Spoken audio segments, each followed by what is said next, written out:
Good morning, everyone. My name is Chuck Davidson. I'm the President and CEO of the Manitoba Chambers of Commerce, and I will be your moderator through this session. TIAC's Tourism Town Hall Series is an event partnership between the Tourism Industry Association of Canada, Destination Canada, and Travel Manitoba. And we would like to thank Air Canada as the sponsor for this series. The Tourism Town Hall will provide the opportunity to hear from TIAC and Destination Canada to better understand efforts being made nationally on behalf of our industry.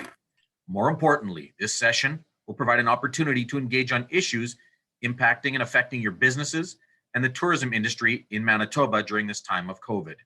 It will also give you a chance to provide feedback on government policy for the recovery and rebuilding of this important sector. Before we start, just a reminder that we'll have time at the end of the session for some Q&As. If you have any questions that you have not already sent to us in advance, please submit them through the Q&A interface, which you can access at the bottom of your screen. We will pick them up over the course of the presentations. And also you can please note as well that today's session will be recorded and made available on the TIAC website. And lastly, for those who may be more fluent in French, which I am not, we have sent this presentation by email in French so that you have the ability to follow along and will be made available also on the TIAC website. While we meet today on a virtual platform, I would like to take a moment to acknowledge the importance of the land which each of us call home. We do this to reaffirm our commitment and responsibility in improving relationships between nations and to improve our own understanding of local Indigenous peoples and their culture.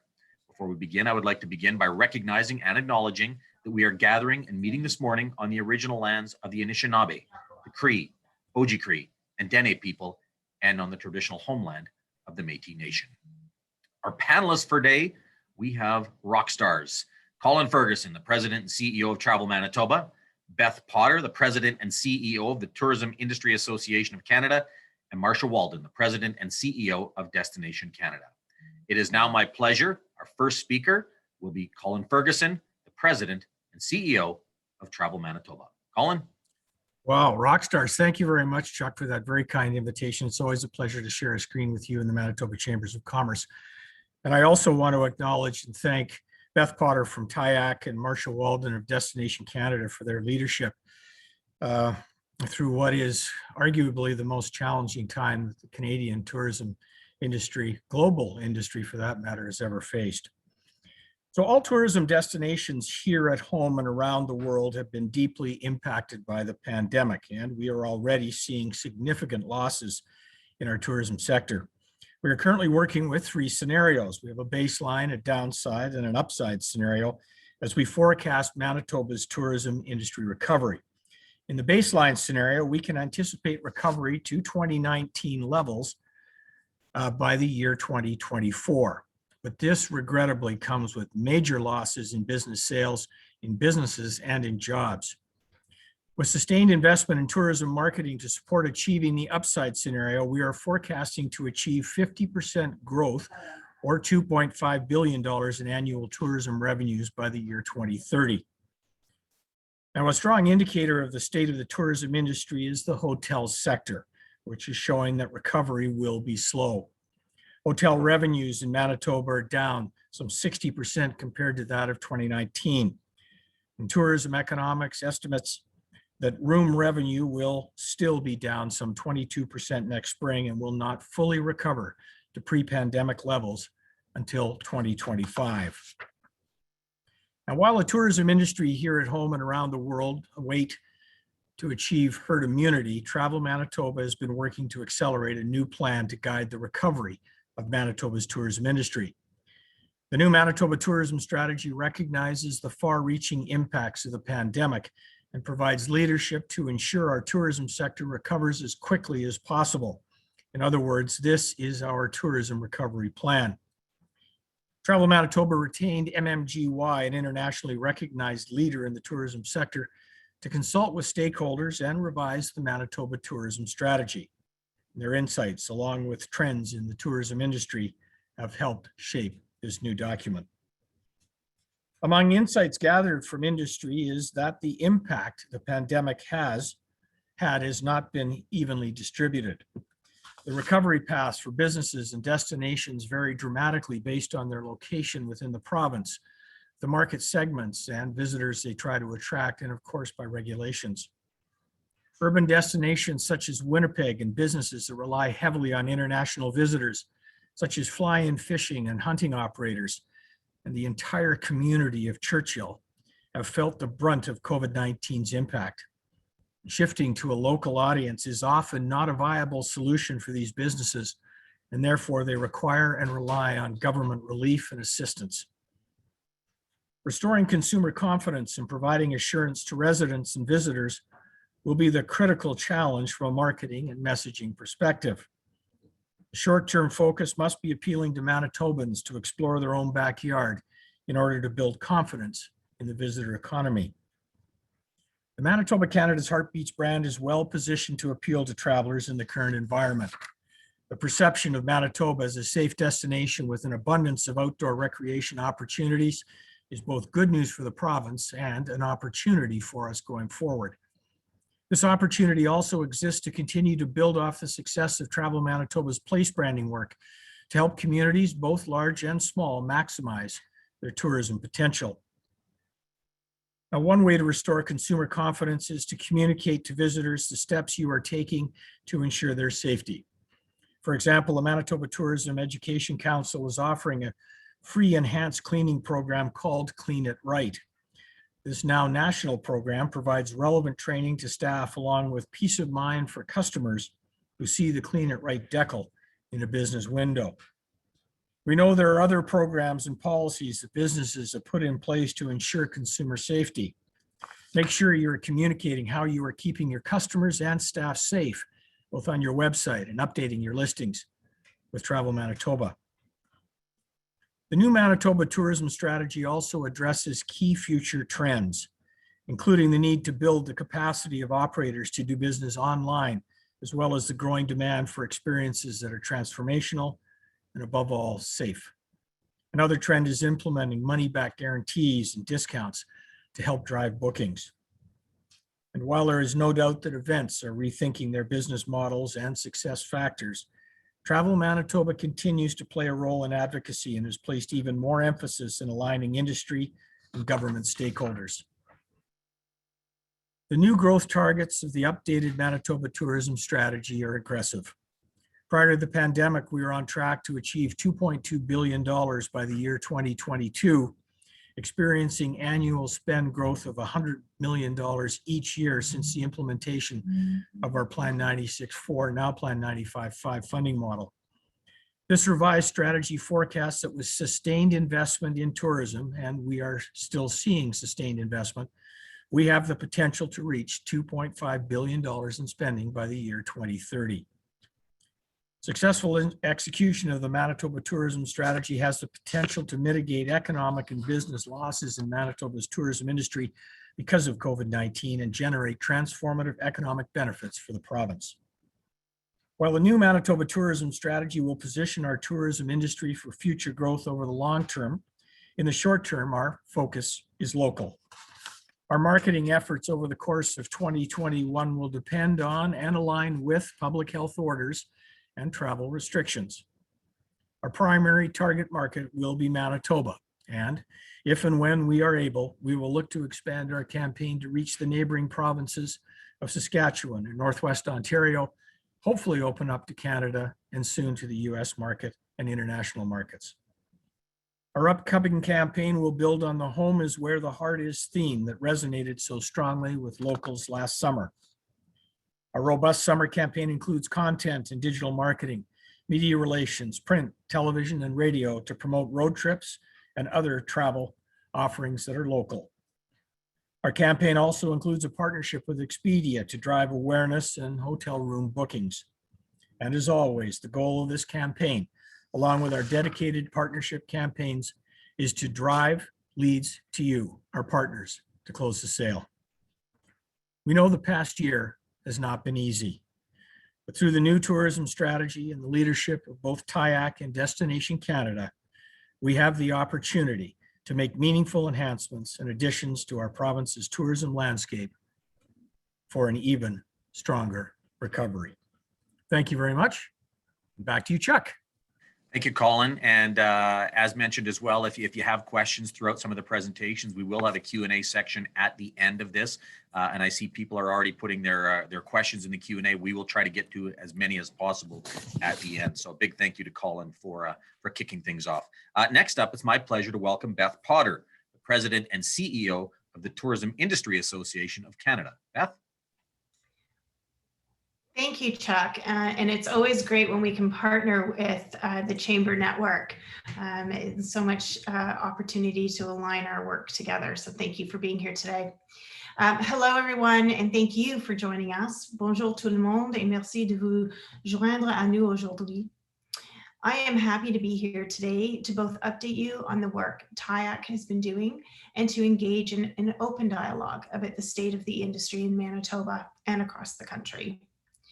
As the fairly new President and CEO of the Tourism Industry Association of Canada and a longtime member of Canada's tourism family, I understand how hard this past year has been and how concerned you are about the state of the industry in Canada. And you're wondering what the future looks like. I would like to talk to you today about TIAC's plans to lead Canada's tourism economy through to recovery. Now, we're based in Ottawa, and that allows us to take action on behalf of Canadian tourism businesses representing tourism interests at the national level. Our advocacy work involves promoting and supporting policies, programs, and activities that will benefit the sector's growth and development. Our membership reflects partnerships among all sectors of the industry and provincial and territorial and regional tourism associations. We have a strong relationship with our provincial and territorial counterparts, as well as Travel Manitoba, with whom we work collaboratively to ensure we are aware of and can address the full range of issues facing Canadian tourism. The past year has looked a little different in terms of advocacy efforts. As your industry advocate at the national level, for the past 13 months, we have been focused on securing support for you throughout this pandemic, ensuring you survive and successfully recover post-COVID-19.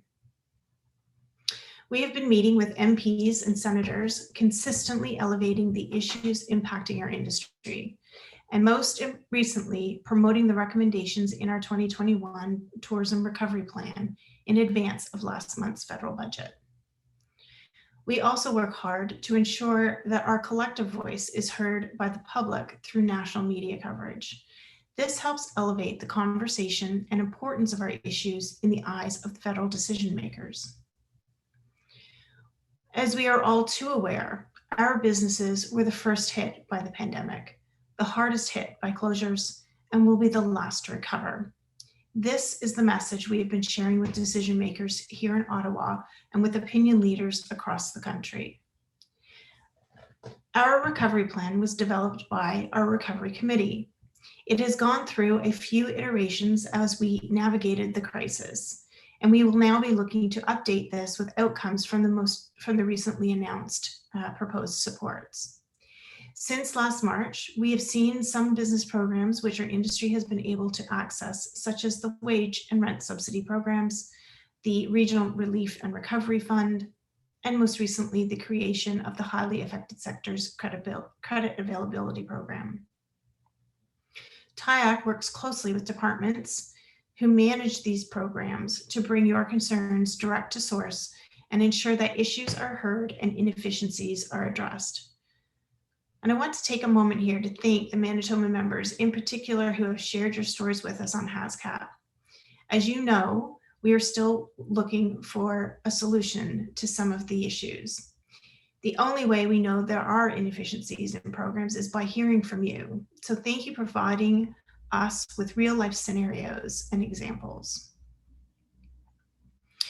On April 19th, for the first time in over 2 years, the Finance Minister, Chrystia Freeland, unveiled the federal budget.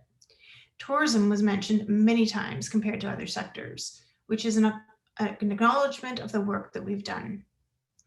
Thank you to everyone who supported our messaging, especially over the past few months, and for sending a letter of support to your local MP. By highlighting our sector, the government has taken steps to recognize the value and contribution of this industry and the support required to ensure we can recover and rebuild. But what does this mean to you? We are pleased to see supports in all areas of our recovery plan announced, but there is still much work to do to ensure that supports proposed actually work and to continue efforts on the pieces that were left out. There are also a number of measures in the budget that are not directly tied to tourism, but will impact our sector. Things like affordable housing, broadband infrastructure, immigration, and funding for Parks Canada. I will go through a few measures that directly impact us, and we will continue to provide updates as we work through the other proposed programs. And it is important to note that all of these measures must first go through normal parliamentary procedures before they are passed. And this is where our work becomes vital. Budget 2021 proposed a $1 billion package over 3 years directly for tourism. This includes support through the regional development agencies for major festivals and events, and towards a tourism relief fund to support investments by local tourism businesses in adapting to the pandemic. And funding to Destination Canada to ensure Canadian destinations are top of mind for Canadians, and to support destination marketing organizations to entice the return of high-value international travelers. Our main priority with this is to understand as quickly as possible how this will be administered, and once we have that, we will definitely share those details with the industry. Now, I know the emergency wage subsidy and the rent subsidy programs are very important programs to our sector and to you. And TIAC has been advocating to extend these programs for quite a while. The proposed extension in the budget to September is a good signal towards business support. But your businesses are likely to still need this support past the fall and won't be able to work with the proposed decline in support. While we welcome the extension, we will continue our work to ensure the hardest hit businesses continue to receive support as long as they need it. There was also a proposal for the new Canada Recovery Hiring Program for eligible employers that continue to experience decline in revenues. This initiative was proposed to help businesses hire back laid off workers or to bring on new ones. This is a program we are also working through the details for to ensure that it is able to help your business and take into account your unique needs. We were happy to see more supports outlined for the aviation sector. We still have work to do on our specific asks, but this will help further recovery for our tourism economy overall through funding for testing infrastructure and advanced technologies. These measures will help restore Canadians' confidence in the safety of air travel when public health restrictions and border measures are adjusted, which is key for domestic and international travel. One of our biggest tasks moving forward at TIAC is going to be the labor challenge. We know we are one of the biggest employers of new Canadians, and immigration levels are down over the last year. We were already in a labor crisis before this pandemic hit, and now we have added to that.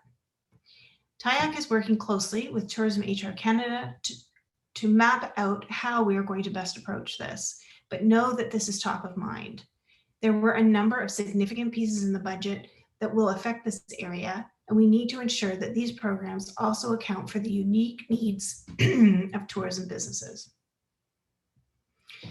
Now, to help small businesses, we saw the proposed Canadian Digital Adoption Program to help adopt new digital technologies and enhancement to the Canada Small Business Financing Program. We were also pleased to see the inclusion of efforts to lower the cost of doing business by reducing credit card transaction fees. The government will work with stakeholders on consultations for this, and be assured we will be at the table for that. There were numerous other items in the budget that impact our sector.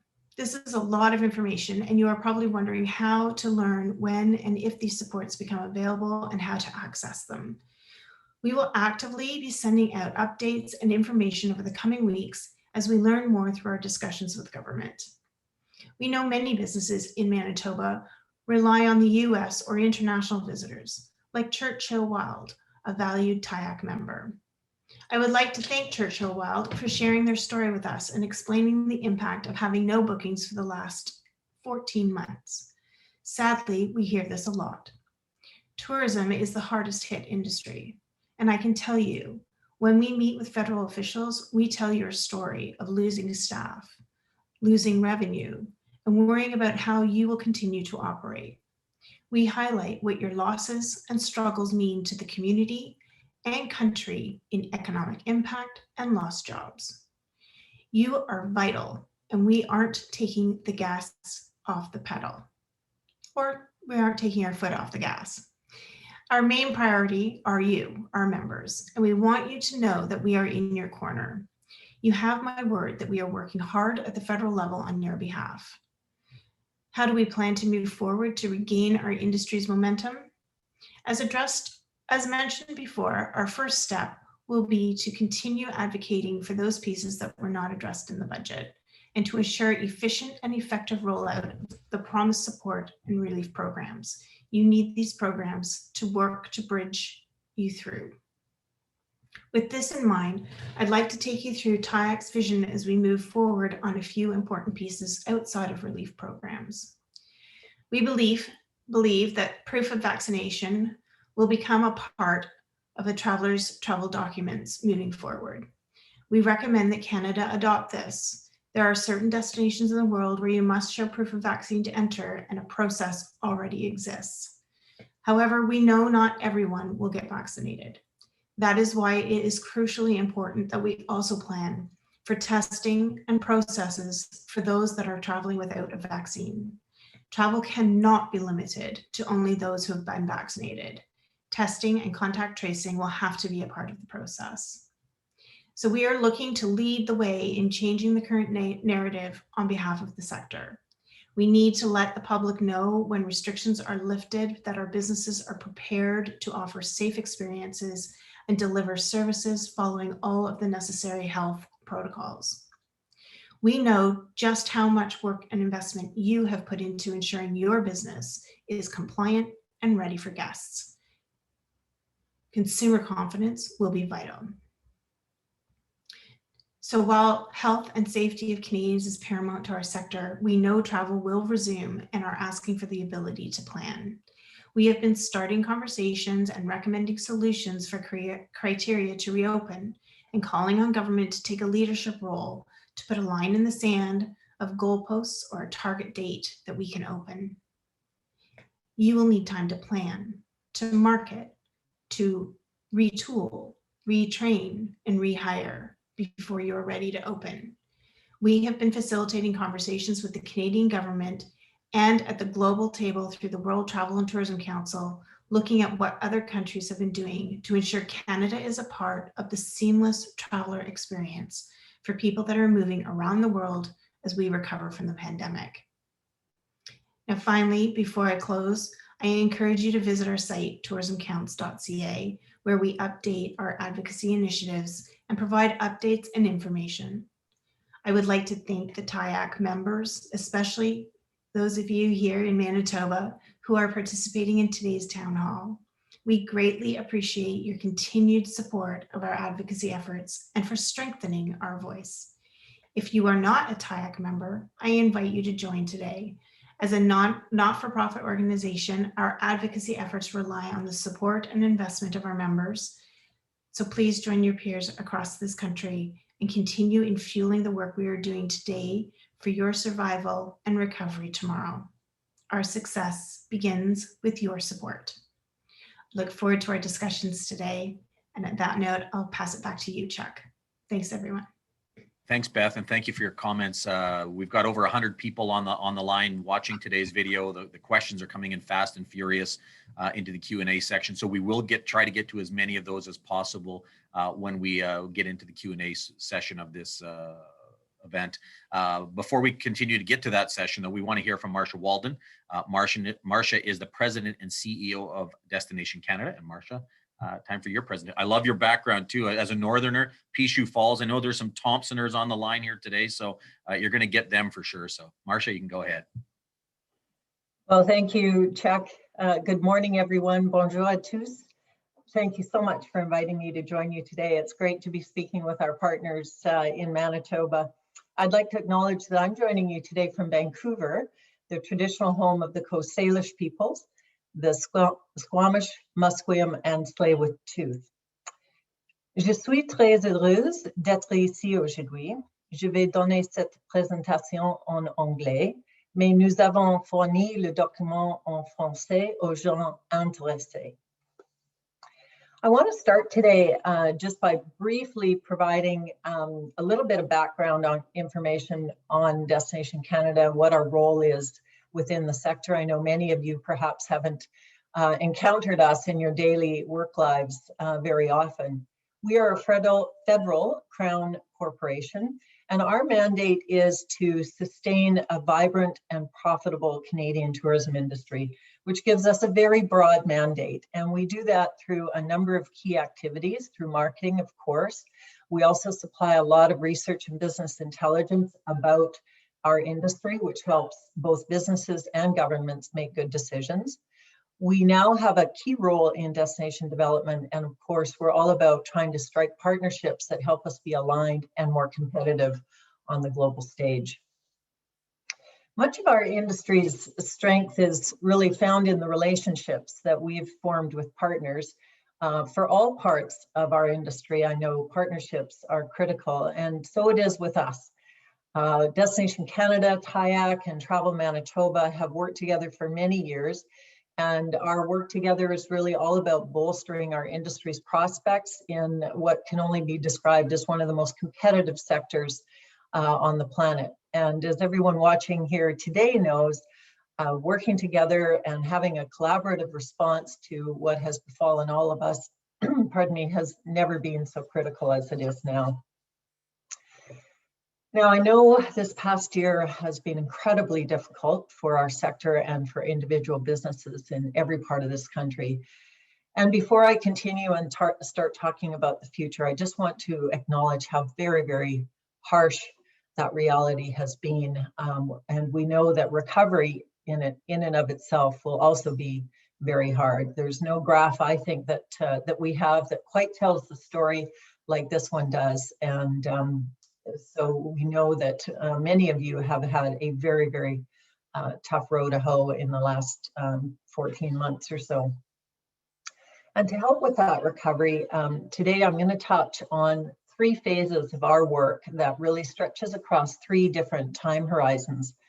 First of all, the initial response has been all about surviving the pandemic, helping our industry get through this horrific period, and trying to work our way through all of those related restrictions that continue to face us on this roller coaster that we are on.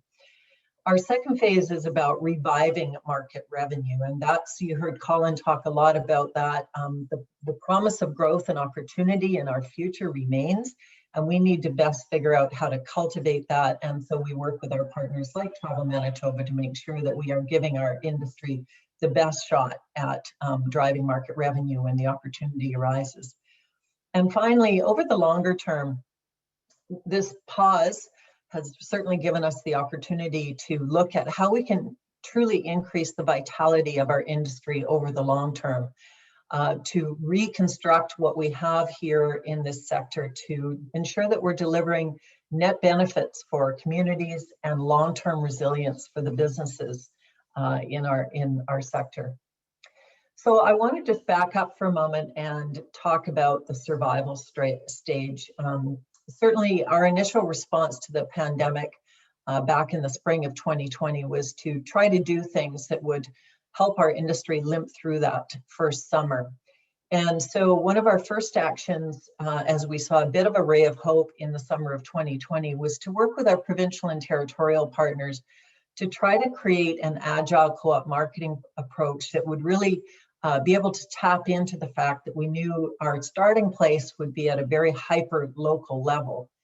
Now, typically Destination Canada doesn't do much work on the domestic front, but our partners, of course, and their relationships with individual communities is a very different story. And so our first gesture really involved a $30 million Destination Canada investment, which was matched dollar for dollar by our provinces and territories.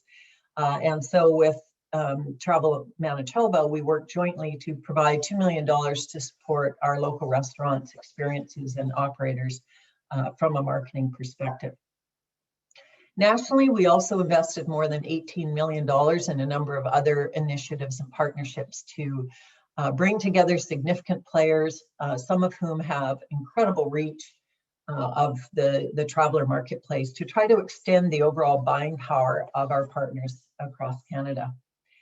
And I won't dwell on this for very long, since Beth did such a good job of articulating all the various programs, but I do want to acknowledge that notwithstanding what a terrifically difficult year this has been, our governments at every level have really responded, I think, with a speed and scale to the pandemic that has never really been seen in times of peace.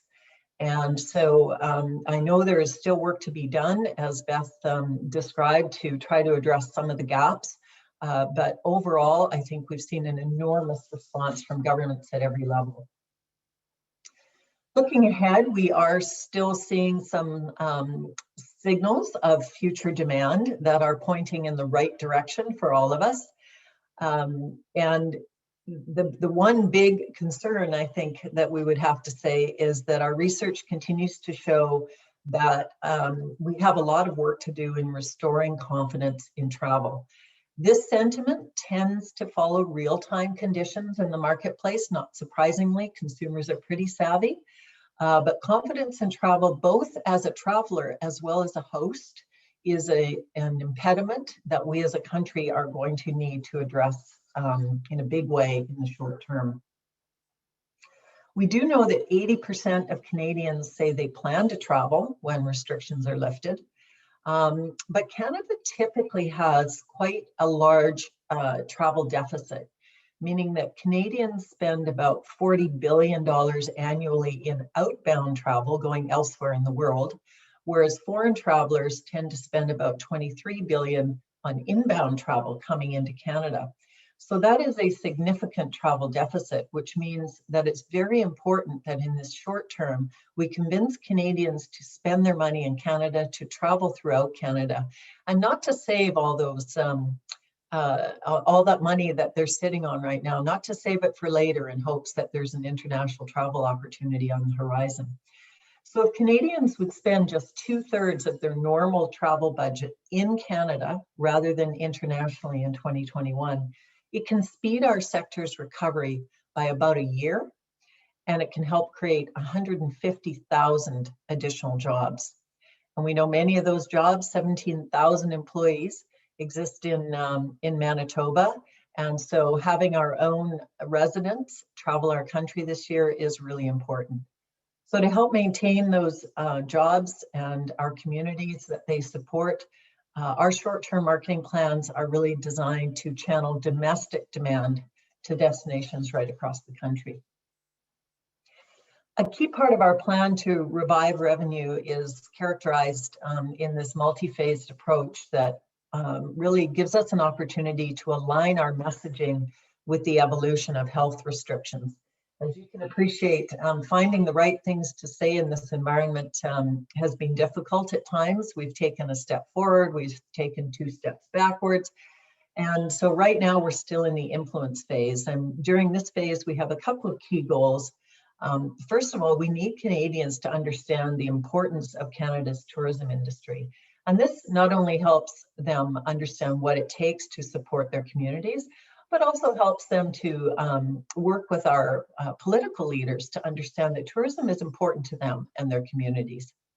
We need to inspire confidence to travel domestically, and we need to reignite that welcoming spirit that Canadian communities have always had to ensure that they feel ready to welcome our visitors back, whether they're from down the road or across the ocean. So as conditions improve, we'll continue to introduce more aggressive calls to action by inspiring Canadians first to think about planning their vacation and then booking their travel, and many already have done so. And in the months ahead, all of us must leverage those early travelers to ensure that we are showcasing the people who are traveling first, encouraging them to engage in peer-to-peer social sharing so that they themselves can influence their friends, family, and colleagues to show what the new travel world looks like in Canada. And that will inspire more confidence than anything that will come from official sources. So here are a few examples of our work that are just specific to Manitoba. On the upper left side of the screen, you may recognize Alana Fix and Angela Farkas, owners of the Black Market Provisions in Winnipeg, and they've been very busy expanding their online store and are now shipping right across Canada. And even though our short-term efforts are focused on domestic travel, we do continue to do a lot of work in the international market as well. We're working very closely with our in-market teams all around the globe to ensure that Canada stays top of mind and people feel ready to book something once the opportunity arises. And to do that, we're maintaining our global travel trade and travel media relationships to ensure that we are still on their radar. For now, we're primarily focused on the US market. And one example of the work that we do can be seen here on the screen with the magazine called Boundless, which is a very high impact magazine published by Virtuoso, which targets high value travelers. And this entire issue is focused on travel ideas in Canada. The most recent issue included a major piece on Manitoba. And as I said, Virtuoso's clientele of high value travelers receives this. And en route, Air Canada's In-Flight magazine also included it this year. So thinking about the future and thriving, what will it really take for the visitor economy across Canada to thrive?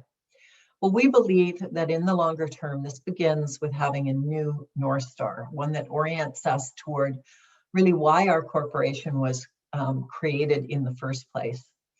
And our aspiration is to ensure that tourism is enhancing the quality of life of Canadians and enriching the lives of our visitors. We are here to enable Canadian culture to thrive and for place-based regenerative economies to emerge. And we'll do that work very collaboratively with other organizations, including many of you here today, as well as our partners on this call, to help elevate Canada's competitiveness as a tourist destination.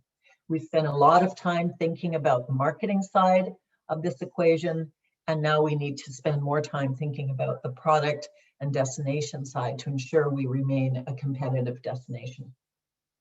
So to come on this journey with us, please let's stay connected. You can see some of the ways to stay in touch with us on the screen right now. Je vous encourage à rester connecté avec nous sur nos canaux de communication. Merci beaucoup. Thank you very much. And I'll now hand it back to Chuck, and we're looking forward to some Q&A with everyone.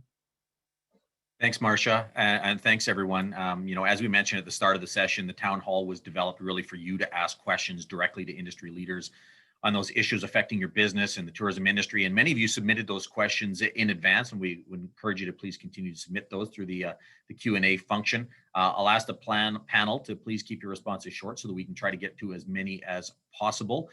So we're now joined by Marcia, Beth, and Colin are all on the line, and some great presentations from all of you. And maybe I'm just going to kind of get you to all weigh in on this kind of first question, because I think you all kind of touched upon it about really the challenges facing this industry, that it was the industry that was most impacted earliest, that's probably going to be impacted the longest time frame as well. And a key component, and you all kind of touched upon it, is really rebuilding that consumer confidence.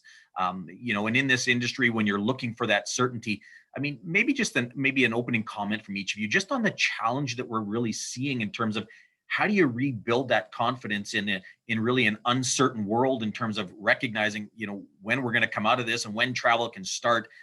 Maybe just, for all of our viewers out there as well, like the real challenge that we're kind of dealing with. And maybe maybe Marcia, if you want to kick this one off.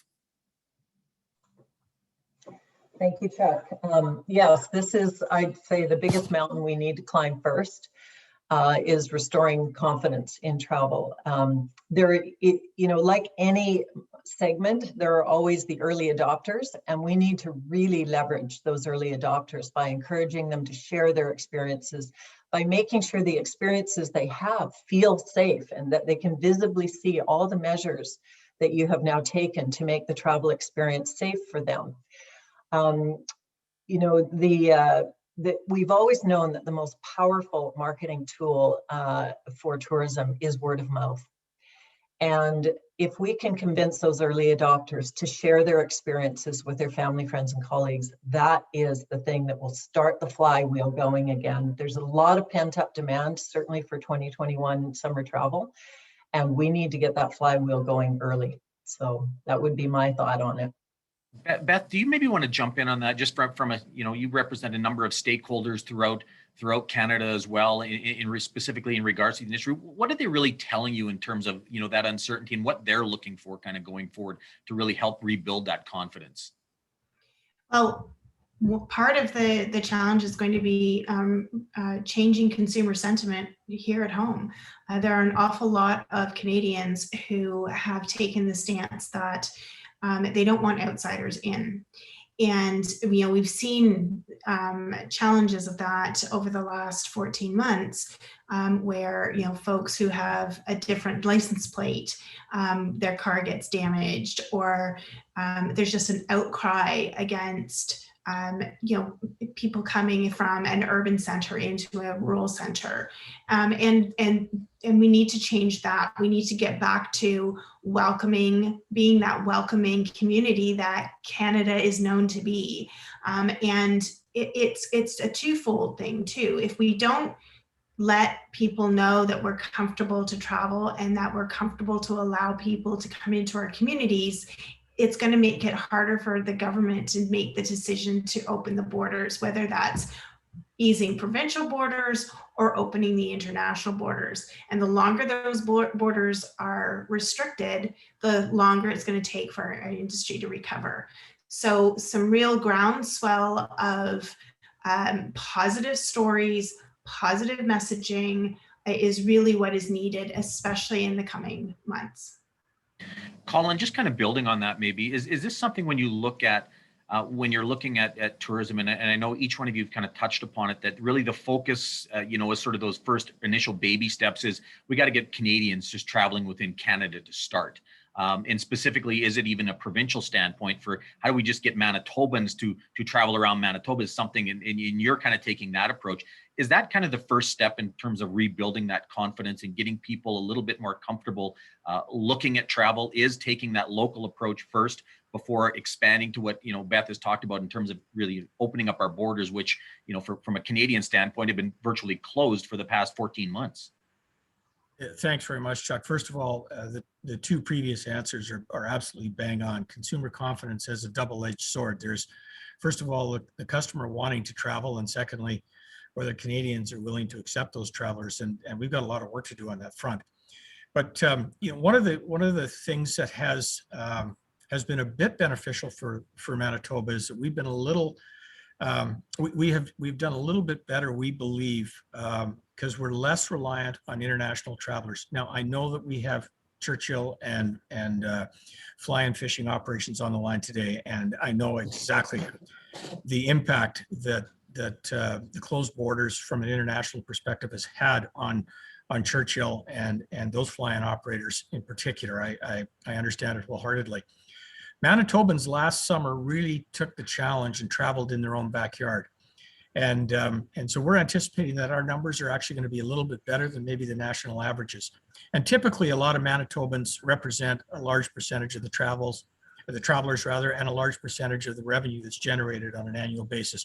That's largely similar to many of the other provinces throughout the country, but Manitoba seems to be a little bit more resilient on that front.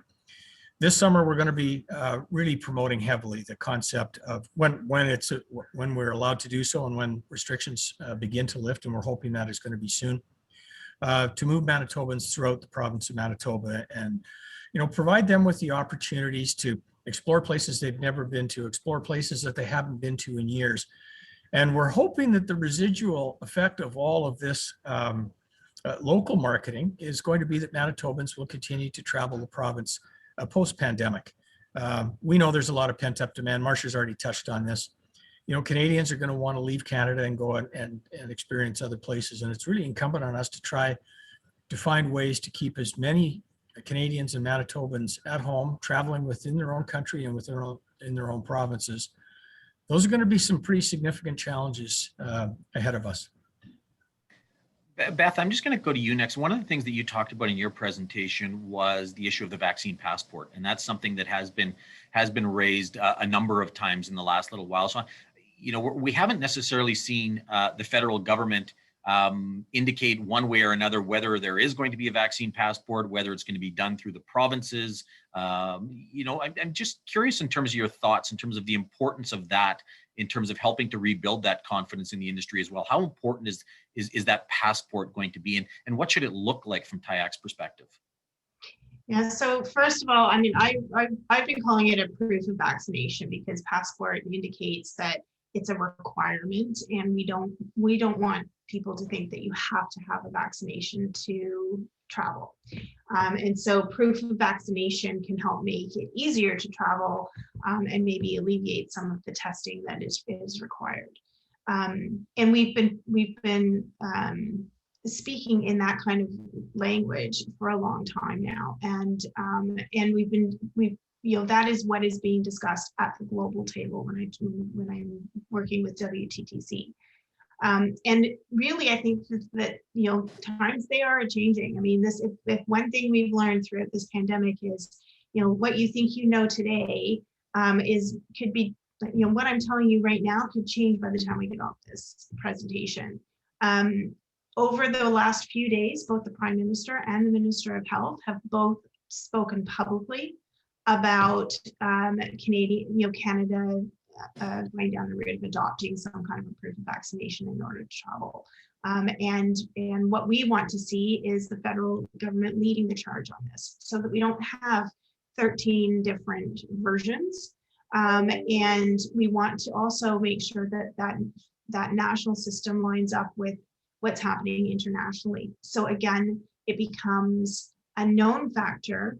It takes some of the hesitancy out of travel if you know what to expect, and if what you can expect leaving Canada is and returning to Canada is the same as if you were going to another country, and you know, it takes the fear out of the unknown. So we would like to see Canada's system line up with what is happening around the world. The EU has successfully launched the green check system, and the US is starting to look at that system as well. And so, you know, and there are a few other programs that are being piloted. IATA's got a travel pass. There's the Common Pass that's being piloted by another organization. So there are some things in the works. But I think that at the global table, and Minister Jolie is at the G20 Ministers of Tourism meeting, I think next week. And we're encouraging her and her staff to really make sure that the decisions that we're taking here in Canada align with what's happening with our colleagues. And Beth, is there a real level of urgency on this issue? Because we are seeing travel in the United States is bouncing back pretty strong, and we're not seeing the strength here in Canada. Is there a real urgency to kind of get this right quickly? Yes, there is, and it's not just a get it right quickly, but I think it goes back to your first question around consumer confidence. If you want to feel confident to travel, you want to know that there is a system in place that you can use to travel as effectively as possible. And so it also helps to, on that resident sentiment side, if we've got a system that is verifying travelers who have been vaccinated coming in, and then a testing regime, there's going to have to be something for those who haven't been vaccinated, as I said before. But we need a system that's in place. We need it to be clear, keep it simple, and line it up with what's going on around the world. Thanks, Beth. Marcia, one of the things that was talked about as well was just the investment that the federal government made in their most recent budget, close to $1 billion in regards to tourism-related initiatives. So I'm wondering if you can talk a little bit about that for any of our viewers that are on the line in terms of, is there an opportunity to access? What kind of programs we'll be looking at that will support the industry? I mean, they haven't provided a ton of details at this point in time. But I'm just wondering if you can sort of build on that in terms of what that's going to mean for the industry when you see an investment like that coming. Well, I think the first thing it means is that that tourism is very much on the radar of our political leaders, that they are interested in doing whatever they can and whatever it takes to try to get the industry back on its feet. The $1 billion is a sizable gesture, I would say, toward that. And that's just what went into our sector directly. As Beth outlined, there's a lot of other investments with CATSA, with airport, with other parts of the industry that also are beneficial for tourism. So the reason you don't know or have any detail about what that $1 billion, how it will flow, is there's always a process after the original budget announcements where each of the agencies that is to receive funding goes back and gets clarity from Treasury Board and the Finance Department on, what is the time frame over which these funds are available? Are they front-end loaded, back-end loaded? Are there any, as we call, strings attached? Were there particular directions that government wanted to take those funds in? For instance, in our case, we would need to determine, is there a balance that our political leaders saw in terms of domestic investment versus international investment versus business events investment? So all of that will become clear in the coming weeks. And that's true whether you're Destination Canada or whether or not you're Western Economic Diversification. They too have received a massive investment. All of the regional development agencies have received a $500 million investment collectively to help support tourism, specifically earmarked for tourism. And so they will be getting details on that funding as well in the coming weeks. So expect to hear more detail soon.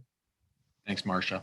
Colin, one of the questions that came up through the chat function as well, and when you talked about the presentation in regards to Travel Manitoba and sort of that long-term strategy, building from, and this is something that, the industry had really been building in Manitoba, and you'd been looking at, close to 10.6 million people traveling in Manitoba in 2019, and that bumping up to 12.8 and all the way out to 2030 now.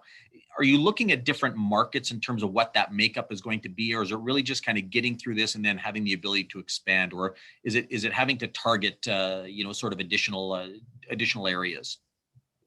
Thanks, Chuck, for the question. Well, obviously, this year our primary focus is on Manitobans and encouraging Manitobans to explore their own backyards. We are really hoping that in the next, and I realize hope is a poor strategy, but we are really hoping that over the next short while, we're going to see some loosening of restrictions, some opening of Canadian borders, and we're hoping our neighbors, both to the east and west, will be able to travel in and out of Manitoba freely, and Canada begin to open up. And then obviously, many on the line are very concerned and interested in seeing the U.S. Border open and international markets beginning to come back into Canada, and specifically for the purposes of this call into Manitoba. We work very closely with Destination Canada on this particular front. We've got a tremendous amount of data as to where our international customers are coming from. So our markets are going to remain relatively consistent. Obviously, Manitoba, US is a key international market for us, as is the balance of the country of Canada, by the way. But US is a key market for us, particularly in our fish hunt and Churchill segments. And then we're going to continue to be looking at the UK, France, Germany, China, and Australia. As far as timelines go, as when we're going to be able to see those markets back on Canadian soil is really anybody's guess. I don't have a crystal ball here, but we're hoping that we will start to see some international travel in the October, November, December timeframe. So hopefully we can capture, the Churchill polar bear season and some hunting opportunities, but to be determined. Thanks, Colin. I feel like we could have this conversation for the remainder of the day, but unfortunately we're almost out of time already, which is unfortunate. But I don't want to necessarily, I don't want to ever paint everything with sort of that doom and gloom lens. And so I'm hoping that maybe, and I'll give everyone a little bit of an opportunity in some closing commentary. Are there some success stories that you can share in terms of some of the businesses and some of the organization that you've seen that have made sort of a pivot and been able to be successful during these times as well? And maybe as well, just for all of our viewers that are listening as well, maybe some last piece of advice for some of those companies that, wondering how we continue to get through this, just a little bit of encouragement or something you might want to say to people, that this industry will get through this. So, maybe Colin, we'll start with you since you're the homegrown guy. What have you seen here in Manitoba and some sort of advice that you would give to, our tourism stakeholders that are watching this today? Well, early on in the pandemic, we always talked about what was going to happen when we came out of the pandemic. What was that new normal going to look like? And one of the things that we have seen, and I'm sure that the other panelists will identify many examples right across the country of this, but we have seen a lot of really great innovation. And I think this innovation is going to be the new normal going forward. So we have a number of resorts who immediately developed contactless check-in and check-out practices. I anticipate that is going to continue. That's going to be a post-COVID strategy going forward. So customers can come and go at whatever time is convenient for them. Museums and attractions that are offering virtual programming and then finding ways on how to monetize that has been something that I think we're going to see in the future. I mean, it's quite logical to believe that not everybody's going to travel to Manitoba to tour Assiniboine Park or to go through the Comayoc or go through the Canadian Museum for Human Rights. But with a virtual tour, you can do that from anywhere at any time. And so I think there's a significant opportunity there. A number of our fishing lodges, particularly those, the drive-tos, are starting to experience a new customer. They're not necessarily coming for fishing. They're coming for an opportunity to experience a lake or, experience boating or they're photographers or they're coming for different reasons. And those operators are finding that pivoting to that new opportunity has been pretty key, particularly last year, and I anticipate this as well. And then I think we're also going to see a real shift in meetings and conventions where the opportunity to provide both live and virtual sessions going forward is something that is, I think that is going to become the new normal. And that allows us more opportunity to include more people and individuals from around the world. Monetizing that could result in increased revenue. So we've seen numerous innovations that have come forward as a result of COVID, and we anticipate many of these will become part of the new normal. Beth Potter, same question to you. Well, just picking up quickly on the end of Colin's remarks there, I want to say that the whole idea of hosting a hybrid event is great. I mean, that's the plan for TIAC this year. The TIAC Congress will be a hybrid event.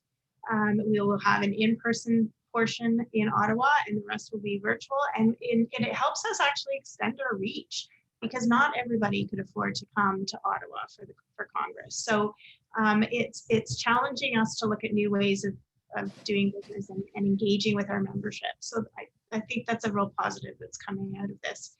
But the other thing I really want to do is tip my hat to the makers out there that have, to the artists, to the musicians that have found new ways of sharing their product, and to the entrepreneurs. There's a great example. I don't unfortunately have an example in Manitoba right now, but there's a great example in Toronto where one person has connected with a number of different makers, whether it's art, whether it's clothing, food, whatever, And they've created one spot where you can log on to that website. You can buy from all these different makers, pay in one place, but you get to support a number of local businesses in one way through one portal.